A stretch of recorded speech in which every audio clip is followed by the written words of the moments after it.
রাস্তা দিয়ে যাচ্ছিলাম, হঠাৎ দেখি একটি বৃদ্ধ লোক উজলা অবস্থায় রাস্তার পাশে বসে আছে। লোকটিকে দেখে আমার খুবই খারাপ লাগলো। মনে মনে ভাবতেছিলাম, লোকটিকে যদি একটি জামা কিনে দিতে পারতাম তাহলে কত ভালো লাগতো এখন। কিন্তু আশেপাশে কোনো জামা কাপড়ের দোকান নেই, কিভাবে কিনে দিব?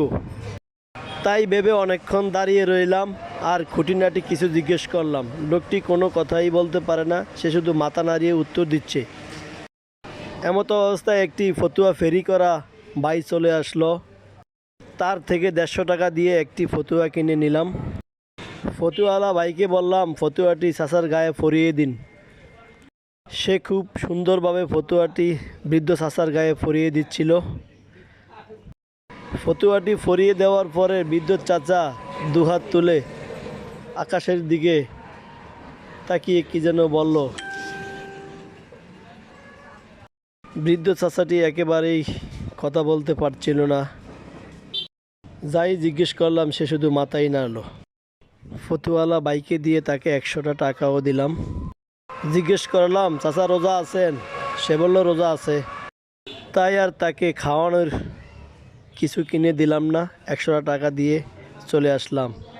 আর ফতুয়ালা ভাইয়ের ফতুয়াটির দাম ছিল 150 টাকা, তাকে 200টা টাকা দিলাম। সেও 50 টাকা বকশিশ পেয়ে অনেক খুশি হলো। আসলে অল্প কিছু দানেও কিছু কিছু মানুষকে অনেক খুশি করা যায়, তা আকাশচুম্বী খুশি হয়। ফতুয়ালা ভাই 50টি টাকা বকশিশ পেয়ে সেও অনেক খুশি হলো, সেও আমার জন্য দোয়া করলো। আসলে বিশ্বাস করেন, সমাজে অনেকগুলো মানুষ আছে এভাবেই রাস্তাঘাটে পড়ে থাকে, তাদেরকে 50-100 টাকা দান করলে তারা অনেক খুশি হয়। যেরকম ফতুয়ালা ভাইটি তো কর্ম করে খাচ্ছে, তাকে 50টা টাকা বকশিশ দেওয়ার কারণে সে অনেক খুশি হলো, সেও আমার জন্য দোয়া করলো।